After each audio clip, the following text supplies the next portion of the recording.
ഇപ്പം നമ്മൾ എന്ത് പറഞ്ഞു? ഊജനസിസ് പറഞ്ഞു അല്ലേ? ഉഗോണി എന്തായി മാറുന്നു?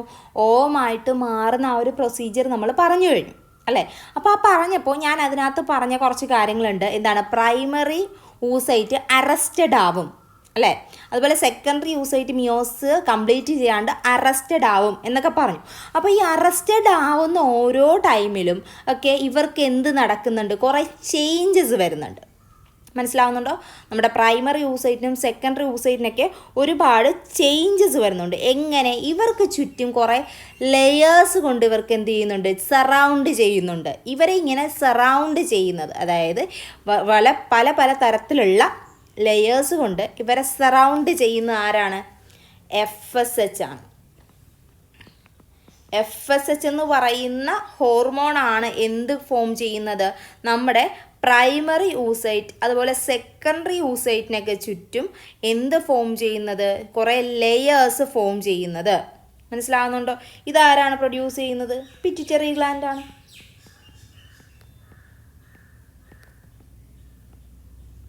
പിറ്റ്യൂട്ടറി ഗ്ലാൻഡ് എന്ത് ചെയ്യുന്നു? FSH പ്രൊഡ്യൂസ് ചെയ്യുന്നു. FSH എന്ത് ചെയ്യുന്നു? കുറേ ലൈനിങ്സ് നമ്മുടെ ഓരോ പ്രൈമറി യൂസൈറ്റിൻ്റെയും സെക്കൻഡറി യൂസൈറ്റിൻ്റെയും ഒക്കെ ചുറ്റുമായിട്ട് ഫോം ചെയ്യുന്നു. ആ ഒരു ലെയറിങ് വന്നു കഴിഞ്ഞാൽ പിന്നീട് പ്രൈമറി യൂസൈറ്റ് എന്താണ്? പ്രൈമറി ഫോളിക്കിൾ എന്നാണ് അറിയപ്പെടുന്നത്. ക്ലിയർ ആണോ? അപ്പോൾ ഇങ്ങനെയാണ് നമ്മൾ ഓവറി എടുത്തു കഴിഞ്ഞാൽ അതിൻ്റെ സെക്ഷൻ എടുത്ത് നോക്കിയാൽ ഇങ്ങനെയായിരിക്കും കാണാം. അതായത് പ്രൈമറി ഫോളിക്കിൾ. പ്രൈമറി ഫോളിക്കിൾ എങ്ങനെ ഫോം ചെയ്യുന്നു എന്ന് ചോദിച്ചാൽ നമ്മുടെ പ്രൈമറി ഊസൈറ്റിൻ്റെ പുറത്ത് എന്ത് കാണും? ഒരു സിംഗിൾ ലെയർ കാണും അല്ലെ? ഒരു കുഞ്ഞിങ്ങ് ജനിച്ചു വരികയാണ്. കുഞ്ഞിനെ അതേപടിയാണ് നമ്മുടെ കയ്യിലേക്ക് തരിക അല്ല, അവർക്കൊരു ചെറിയ തുണി കൊണ്ട് അവരെന്ത് ചെയ്യും? നമ്മൾ കവർ ചെയ്യും. അതേമാതിരി തന്നെ ജനിച്ചു വീണ ഊസൈറ്റിന് ചുറ്റും നമ്മുടെ FSH എന്ത് പ്രൊഡ്യൂസ് ചെയ്യും? ഒരു കവറിങ് പ്രൊഡ്യൂസ് ചെയ്യും. അതാണ് ഗ്രാനുലോസ ലെയർ. മനസ്സിലാവുന്നുണ്ടോ? അപ്പോൾ പ്രൈമറി യൂസൈറ്റിന് ചുറ്റും ഗ്രാനുലോസ ലെയർ വന്നാൽ പിന്നീട് അതറിയപ്പെടുന്നത് എന്താണ്? പ്രൈമറി ഫോളിക്കിൾ എന്നാണ്. ക്ലിയർ? എന്നിട്ട് ഈ പ്രൈമറി ഫോളിക്കിൾ വീണ്ടും എന്തായിട്ട് മാറും? സെക്കൻഡറി ഫോളിക്കിളായിട്ട് മാറുന്നു. ക്ലിയർ ആണോ? സെക്കൻഡറി ഫോളിക്കിളായിട്ട് മാറുന്നു. പിന്നെ അവർ വളർന്നവരെന്തായി മാറും? ഒരു സെക്കൻഡറി. ഇതൊരു സെക്കൻഡറി ഫോളിക്കിളാണ്. സെക്കൻഡറി ഫോളിക്കിളാണ്. ആ സെക്കൻഡറി ഫോളിക്കിൾ ആകുമ്പോൾ ഇവർക്ക് എന്തുണ്ടാവും? അവർക്ക് ഗ്രാനുലോസ ലെയറും പ്ലസ് തീക്ക എന്ന് പറയുന്ന അടുത്തൊരു ലെയറും ഫോം ചെയ്യും. മനസ്സിലാവുന്നുണ്ടോ? ഗ്രാനുലോസ ലെയറും തീക്കയും ഫോം ചെയ്യുന്നു. അപ്പോൾ പ്രൈമറി ഫോളിക്കിൾസ് എടുത്താലും സെക്കൻഡറി ഫോളിക്കിൾസ് എടുത്താലും അതിനകത്തുള്ളത് ആര് തന്നെയാണ്?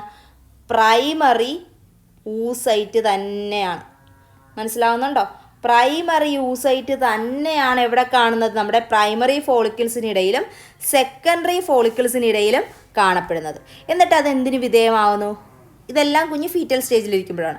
എന്നിട്ട് ഈ സെക്കൻഡറി ഫോളിക്കിൾ പിന്നീട് പ്യൂബേർട്ടിയിലെത്തുമ്പോൾ അത് മിയോസിന് വിധേയമായിട്ട് സെക്കൻഡറി യൂസൈറ്റ് ആയിട്ട് മാറുന്നു.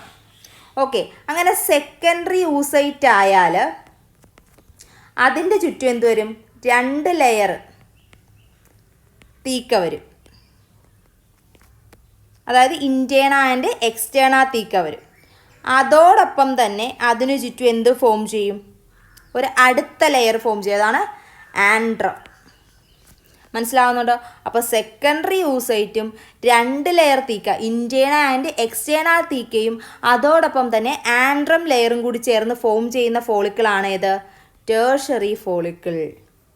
ക്ലിയർ ആവുന്നുണ്ടോ? അവിടെ എന്തുണ്ട്? ഒരു ആൻഡ്രം എന്ന് പറയുന്നൊരു സ്ട്രക്ചർ കൂടി നമുക്ക് കാണാനായിട്ട് പറ്റുന്നു. ക്ലിയർ ആണോ? ഇനി അതിനുശേഷം ഇത് മെച്യൂർ ആവുന്നത് പിന്നീട് എന്തായിട്ടാണ്? റപ്ചറിങ് ആയിട്ട്, റെഡി ടു റപ്ചർ എന്ന രീതിയിൽ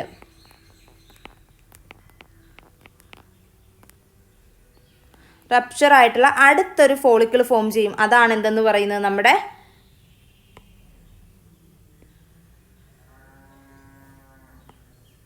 ഗ്രാഫിയൻ ഫോളിക്കിൾ. മനസ്സിലാവുന്നുണ്ടോ? ഗ്രാഫിയൻ ഫോളിക്കിൾസ് എന്ന് പറഞ്ഞാൽ എന്താണ്? ടെർഷറി ഫോളിക്കിൾസ് മെച്യൂരിറ്റി അറ്റൈൻ ചെയ്തുണ്ടാവുന്നതാണ് എന്ത്? ഗ്രാഫിയൻ ഫോളിക്കിൾസ്. അതെന്താണ്? റെഡി ടു റപ്ചർ ആണ്. റപ്ചർ ചെയ്യാൻ തയ്യാറായി നിൽക്കുന്ന ഏറ്റവും മെച്ചുവറായിട്ടുള്ള ഫോളിക്കിളാണ് ഏതെന്ന് പറയുന്നത്? നമ്മുടെ ഗ്രാഫിയൻ ഫോളിക്കിൾ എന്ന് പറയുന്നത്. മെച്ചുവർ ഫോളിക്കിൾ എന്നാണ് അറിയപ്പെടുന്നത്. ക്ലിയർ ആണോ? ഇനി ഇവരുടെ ഇടയിൽ, അതായത് സെക്കൻഡറി യൂസൈറ്റ് അടുത്തൊരു ലെയർ കൂടി ഫോം ചെയ്യുന്നുണ്ട്. അതാണ് എന്തെന്ന് പറയുന്നത്? സോണ പെലുസിഡ. ഏതാണ് ആ ലെയർ? നമ്മുടെ സോണ പെലുസിഡ എന്ന് പറയുന്ന ഒരു ലെയറാണ്. അത് ഡീറ്റെയിൽഡ് ആയിട്ട് നമ്മൾ ഓവത്തിൻ്റെ സ്ട്രക്ചർ പറയുമ്പോൾ പറയുന്നതായിരിക്കും. ഈ ഗ്രാഫിയൻ ഫോളിക്കിൾസ് റപ്ചർ ചെയ്ത് സെക്കൻഡറി യൂസൈറ്റ് അല്ലെങ്കിൽ ഓവം റിലീസ് ചെയ്യുന്ന പ്രൊസീജിയറാണ് എന്തെന്ന് പറയുന്നത്? ഓവുലേഷൻ എന്ന് പറയുന്നത്. അപ്പോൾ എന്തൊക്കെ മാറ്റങ്ങളാണ് നടക്കുന്നത് ഊജെനസിസ് നടക്കുന്ന സമയത്ത്? ഊജെനസിസ് നടക്കുമ്പോൾ പ്രൈമറി യൂസൈറ്റിന് ചുറ്റും അവരെന്ത് ചെയ്യും? FSH എന്ന് പറയുന്ന ഹോർമോൺ ഗ്രാനുലോസ സെൽസ് അല്ല ഗ്രാനുലോസ ലെയർ ഫോം ചെയ്യും. എന്നിട്ട് അത് എന്തായി മാറുന്നു? പ്രൈമറി ഫോളിക്കിൾസ് ആയിട്ട് മാറുന്നു. അതിനുശേഷം അവരെന്ത് ചെയ്യും? അടുത്ത കുറച്ച് ലെയർ ഫോം ചെയ്തിട്ട് മോർ ലെയേഴ്സ്, അതായത് പുതിയൊരു ന്യൂ തീക്ക എന്ന് പറയുന്ന അടുത്തൊരു ലെയർ ഫോം ചെയ്ത് എന്തായി മാറുന്നു? സെക്കൻഡറി ഫോളിക്കിളായിട്ട് മാറുന്നു. ഈ സെക്കൻഡറി ഫോളിക്കിൾ പിന്നീട് എന്തായി മാറാണ്? സെക്കൻഡറി ഫോളിക്കിൾസിൽ മിയോസിസ് കംപ്ലീറ്റ് ചെയ്തുകൊണ്ട് അത് സെക്കൻഡറി ഊസൈറ്റ് ആയിട്ട് മാറുന്നു. മനസ്സിലാവുന്നുണ്ടോ? സെക്കൻഡറി ഊസൈറ്റ് ആയിട്ട് മാറുമ്പോൾ അതിൻ്റെ ചുറ്റും എന്ത് വരും? 2 ലെയർ ഓഫ് തീക്കയും അതോടൊപ്പം തന്നെ പുതിയൊരു ക്യാവിറ്റി ലൈക്ക് ഫ്ലൂയിഡ് ഫിൽഡ് ആയിട്ടുള്ളൊരു ക്യാവിറ്റിയും ഫോം എന്ന് പറയുന്ന ആൻഡ്രവും വരുന്നു. മനസ്സിലാവുന്നുണ്ടോ? ആൻഡ്രം എന്ന് പറയുന്ന ഒരു റീജിയൻ കൂടി വരികയാണ്. അങ്ങനെ 2 ലെയർ തീക്ക, അതായത് എക്സ്റ്റേണ ആൻഡ് ഇൻറ്റേണ തീക്കയും ആൻഡ്രവും കൂടി ചേർന്നിട്ട് പിന്നീട് ഫോം ചെയ്യുന്ന ഫോളിക്കിൾ എന്ന് പറയുന്നത് എന്താണ്? സെക്കൻഡറി യൂസൈറ്റിനോടൊപ്പം ആൻഡ്രവും അതേപോലെ ഇൻറ്റേണ എക്സ്റ്റേണ തീക്കയും കൂടി ചേർന്നിട്ട് ഫോം ചെയ്യുന്നതാണ് എന്തെന്ന് പറയുന്നത്? ടേർഷറി ഫോളിക്കിൾ എന്ന് പറയുന്നത്. ഏതാണ്? Tertiary follicle.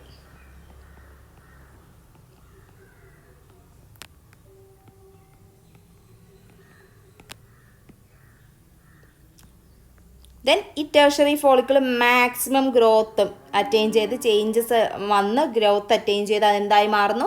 റപ്ചർ ചെയ്യാൻ റെഡി ആയിട്ടുള്ള ഗ്രാഫിയൻ ഫോളിക്കിളായിട്ട് ഇവരെന്ത് ചെയ്യാണ്? ചേഞ്ച് ചെയ്യുവാണ് ചെയ്യുന്നത്. ഇത്രയും കാര്യങ്ങളാണ് ഇവിടെ ഓവുലേഷന് മുന്നേ നമ്മുടെ ഓവറിയുടെ ഉള്ളിൽ നടക്കുന്നത്. ഇത്രയും ചേഞ്ചസ് നടന്നിട്ടാണ് എന്ത് ഫോം ചെയ്യുന്നത്? നമ്മുടെ സെക്കൻഡറി യൂസൈറ്റ് ഫോം ചെയ്യുന്നത്. അല്ലെങ്കിൽ നമ്മുടെ പിന്നീട് ഫെർട്ടിലൈസേഷന് മുന്നേ ഇത്രയും കാര്യങ്ങളാണ് നമ്മുടെ ബോഡിയിൽ ഉണ്ടാവുന്നത്. ക്ലിയർ ആണോ? ഇനി ഓവുലേഷൻ കഴിഞ്ഞാൽ, അതായത് ഓവുലേഷൻ കഴിഞ്ഞാൽ നിലനിൽക്കുന്ന ഗ്രാഫിയൻ ഫോളിക്കിൾസിനെ പിന്നീട് നമ്മൾ വിളിക്കുന്നതാണ് എന്ത്? Corpus luteum. ക്ലിയർ ആണോ? ഗ്രാഫിയൻ ഫോളിക്കിൾസ് പിന്നീട് എന്തായി മാറുന്നു? കോർപ്പസ് ലൂട്ടിയം എന്ന് പറയുന്ന ഒരു സ്ട്രക്ചറായിട്ട് മാറുകയാണ് ചെയ്യുന്നത്. കോർപ്പസ് ലൂട്ടിയസിൻ്റെ ഇമ്പോർട്ടൻസ് വരുന്ന എവിടെയാണ്? നമ്മുടെ മെൻസ്ട്രേഷൻ്റെ സമയത്താണ്. ഫെർട്ടിലൈസേഷൻ്റെ സമയത്തും പ്രഗ്നൻസി സമയത്തും ഒക്കെ വളരെയധികം ഇമ്പോർട്ടൻ്റ് ആയിട്ടൊരു റോള് പ്ലേ ചെയ്യുന്ന ആളാരാണ്? കോർപ്പസ് ലൂട്ടിയമാണ്. അതായത് ഗ്രാഫിയൻ ഫോളിക്കിൾസ് ആണ് ഓവുലേഷന് ശേഷം നിലനിൽക്കുന്ന ഗ്രാഫിയൻ ഫോളിക്കിൾസ് ആണ് പിന്നീട് എന്തായി മാറുന്നത്? കോർപ്പസ് ലൂട്ടിയമായിട്ട് മാറുന്നത്. ഇവർ പ്രൊഡ്യൂസ് ചെയ്യുന്ന ഹോർമോണാണ് എന്തെന്ന് പറയുന്നത്? പ്രൊജസ്ട്രോൺ.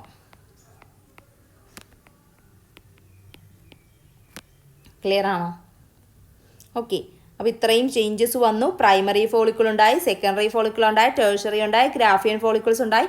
ഓവുലേഷൻ നടന്നു. ഓവ എന്ത് ചെയ്തു? പുറത്തേക്ക് പോയി കഴിഞ്ഞാൽ പിന്നീട് ഗ്രാഫിയൻ ഫോളിക്കിൾസ് എന്തായിട്ട് മാറുന്നു? കോർപ്പസ് ലൂട്ടിയമായിട്ട് മാറുന്നു. കോർപ്പസ് ലൂട്ടിയം എന്താണ്? പ്രൊജസ്ട്രോൺ പ്രൊഡ്യൂസ് ചെയ്യുന്ന ആളാണ്. ആളുടെ ഫംഗ്ഷൻ എന്താണെന്ന് ഇനി നമ്മൾ വഴിയെ പറയും. ഇത്രയും ഓക്കെ ആണോ? നെക്സ്റ്റ് നമ്മൾ വളരെ വളരെ വളരെ ഇമ്പോർട്ടൻ്റ് ആയിട്ടുള്ളൊരു പോർഷനിലേക്ക് കടക്കുകയാണ്. Very very important. എന്താണ്? നമ്മുടെ മെൻസ്ട്രൽ സൈക്കിൾ.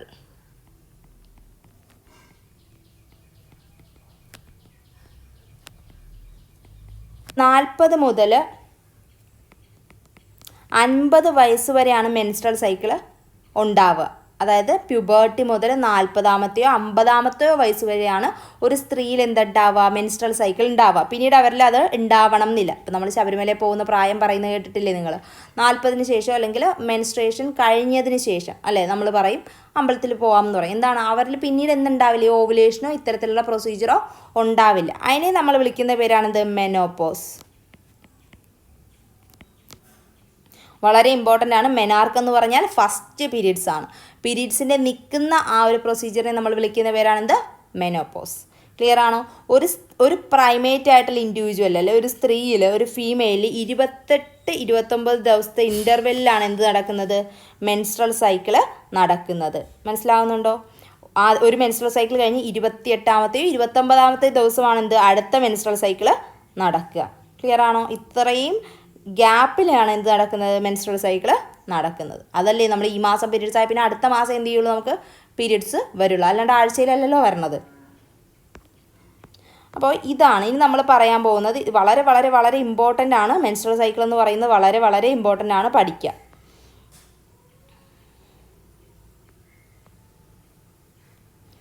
അപ്പോൾ ഇത് നമ്മൾ X axis and Y axis ആയിട്ട് ഈ ഒരു ഗ്രാഫിനെ നമ്മൾ എടുക്കുകയാണ്. എന്നിട്ട് നമ്മൾ ഇതിൽ ഡീറ്റെയിൽഡ് ആയിട്ട് പറയാൻ പോകണം എന്തൊക്കെ ഇവൻറ്റ്സ് ആണ് 28 ദിവസത്തിനുള്ളിൽ ഒരു സ്ത്രീയുടെ ശരീരത്തിൽ ഉണ്ടാവുന്നത്. ക്ലിയർ? അത് നമുക്ക് 4 സ്റ്റേജസ് ആയിട്ട് തിരിക്കാം. മെൻസ്ട്രേഷൻ ഒന്നാമത്തത്, രണ്ടാമത്തത് ഫോളിക്കുലാർ ഫേസ്, മൂന്നാമത്തത് ലൂട്ടിയൽ അല്ലെങ്കിൽ സെക്രീറ്ററി ഫേസ്,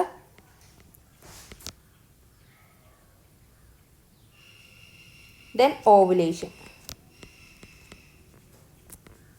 ഇങ്ങനെ 4 ഇവൻറ്റ്സിലൂടെയാണ് ഒരു സ്ത്രീയിൽ എന്ത് നടക്കുന്നത്? മെൻസ്ട്രൽ സൈക്കിൾ നടക്കുന്നത്.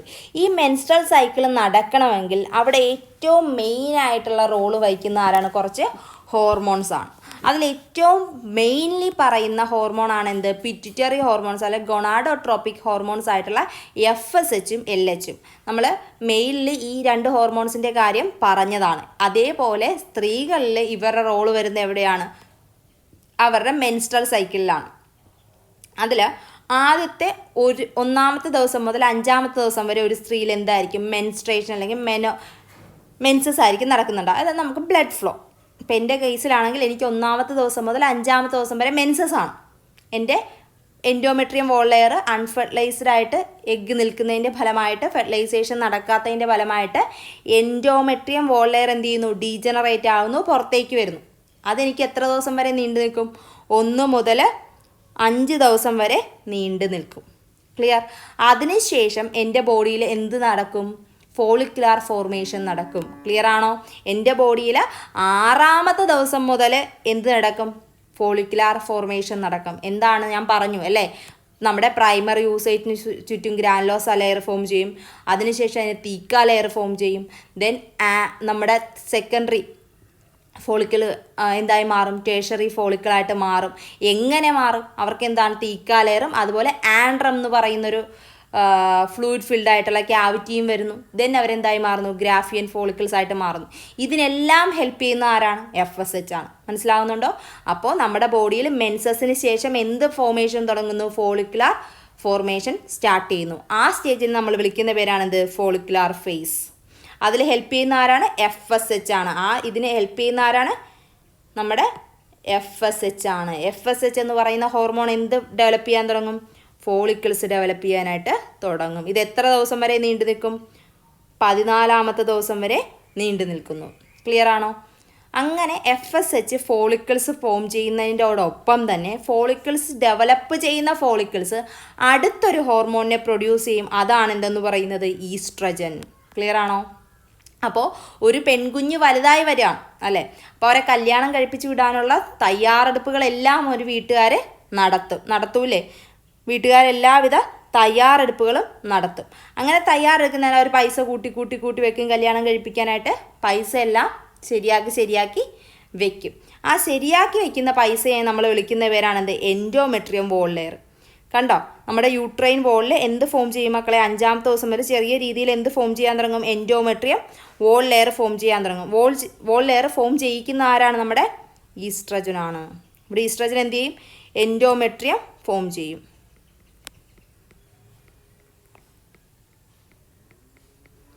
എൻഡോമെട്രിയം ഫോം ചെയ്യിക്കും. ആര്? ഈസ്ട്രജൻ. ഈസ്ട്രജൻ പ്രൊഡ്യൂസ് ചെയ്യുന്ന ആരാണ്? ഫോളിക്കിൾസ് ആണ്. ഫോളിക്കിൾസ് ആണ് എന്ത് ചെയ്യുന്നത്? നമ്മുടെ ഈസ്ട്രജൻ എന്ന് പറയുന്ന ഹോർമോണിനെ പ്രൊഡ്യൂസ് ചെയ്യുന്നത്. ഈസ്ട്രജൻ എന്ത് ചെയ്യും?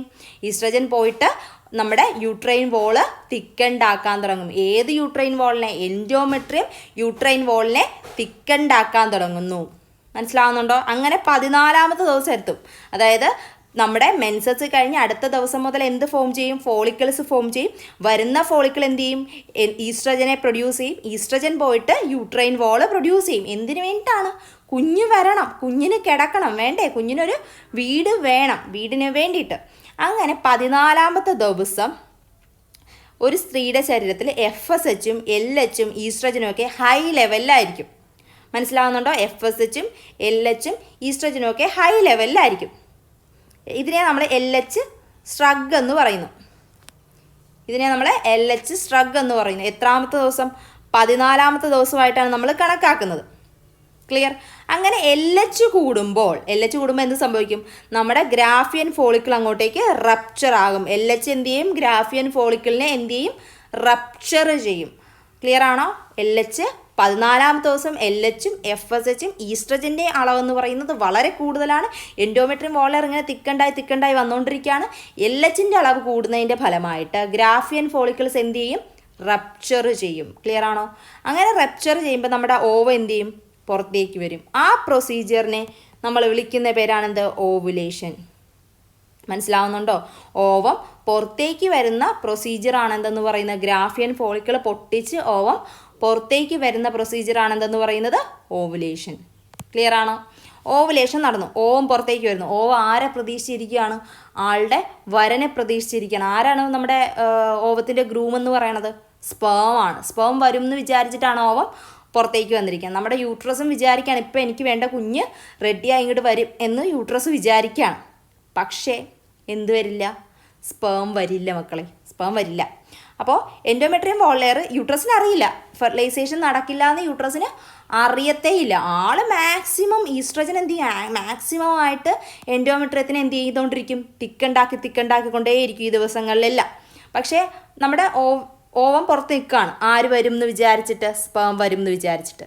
അപ്പോൾ നമ്മുടെ ഗ്രാഫിയൻ ഫോളിക്കിൾസ് ഇവിടെ എന്തായി മാറും? കോർപ്പസ് ലൂട്ടിയമായിട്ട് മാറും. ഈ കോർപ്പസ് ലൂട്ടിയം അടുത്തൊരു ഹോർമോണിനെ പ്രൊഡ്യൂസ് ചെയ്യും. അതാണ് വളരെ ഇമ്പോർട്ടൻ്റ്. അതാണ് നമ്മുടെ പ്രൊജസ്ട്രോൺ. പ്രൊജസ്ട്രോണിനെ ആര് പ്രൊഡ്യൂസ് ചെയ്യും? കോർപ്പസ് ലൂട്ടിയം പ്രൊഡ്യൂസ് ചെയ്യും. കോർപ്പസ് ലൂട്ടിയം പ്രൊഡ്യൂസ് ചെയ്യും. കോർപ്പസ് ലൂട്ടിയം പ്രൊജസ്ട്രോൺ പ്രൊഡ്യൂസ് ചെയ്യുന്നതിൻ്റെ ഭാഗമായിട്ട് എൻഡോമെട്രിയം വോൾ ലെയർ വളരെയധികം തിക്കുണ്ടാവുകയും അതേ രീതിയിൽ അത് മെയിൻറ്റെയിൻ ചെയ്യപ്പെടുകയും ചെയ്യും. എന്തിനു വേണ്ടിയിട്ട്?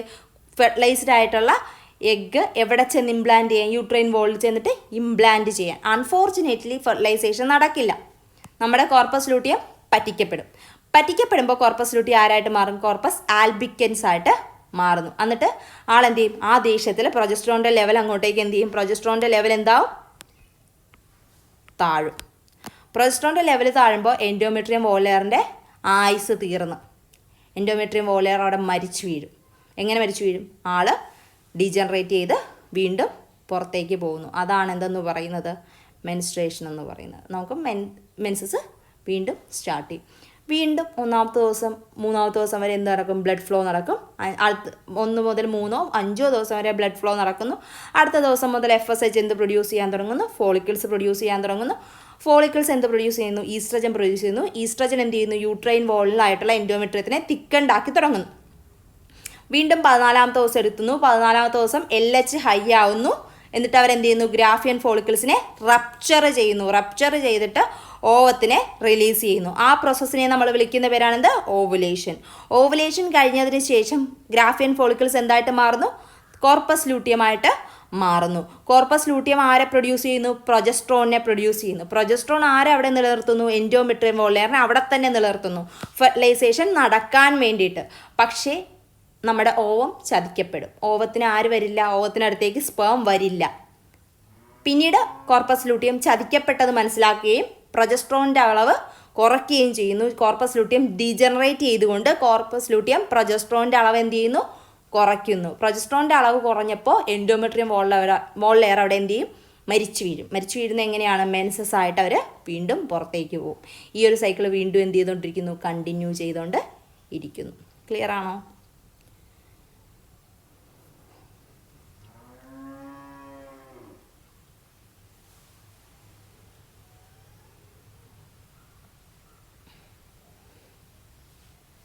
ഇത്രയുമാണ് എന്തെന്ന് പറയുന്നത്? മെൻസ്ട്രൽ സൈക്കിൾ എന്ന് പറയുന്നത്.